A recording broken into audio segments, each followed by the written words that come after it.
wadatashi ku saabsan ilaalinta xuquuqda carruurta ee Soomaaliya oo ay soo qaban qaabisay wasaaradda haweenka iyo horumarinta xuquuqda aadanaha ee dawladda federaalka Soomaaliya ayaa lagu soo gabagabeeyay magaalada Jowhar ee xarunta maamul goboleedka Hirshabeelle.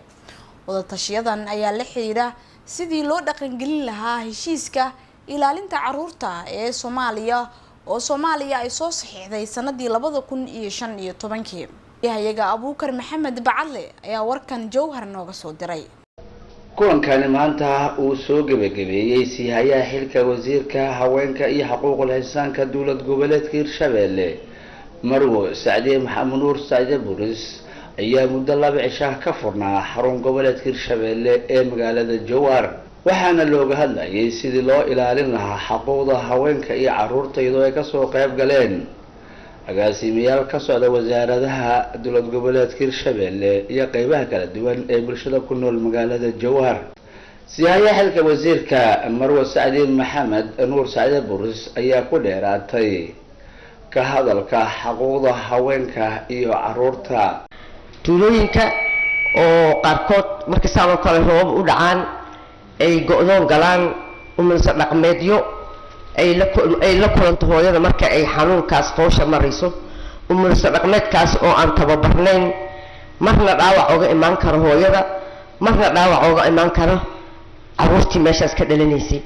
marka xogtaas la aruurinayay qayb ayaa ka tihiin bulshadii waxaan maanta aan iska arkaynaa ama iska weydiinaynaa waxyaabaha carruurta xuquuqdooda sidii dhowristeedii xogtii la aruurinayay dadkii ka dhinaa idinka way maanta meesha aan wada joogno.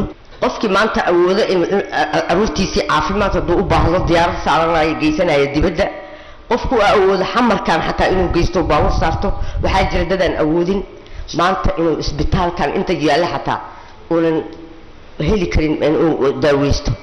marka xuquuqdaas carruurta ee dayacan ee annaga maanta booska haddaan banayno waqtigaa ilaa lagu socdo berri dadkiina bedeli lahaa bulshadii indhaheedii waay. waxa in halkaas ka hadlay qaybaha kala duwan ee bulshada ka soo qayb gashay kulan maanta iyadoo maamul wax la qaybsan ama wax noo qabahay waa Ilaahay maadiisa soo gaarsiinay.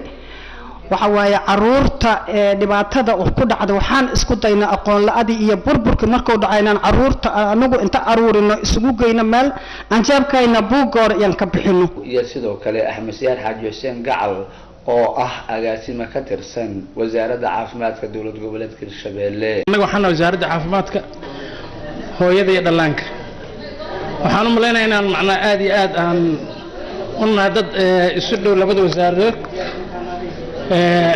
إن شاء الله تعالى وحن رجينا قيبت نوغا آدم إنان كسو دلال دونو. أبوكر محمد بعدله راديو تي في قناة الصوماليات حرون قبلت كل شبيلة مقالة الجوهر.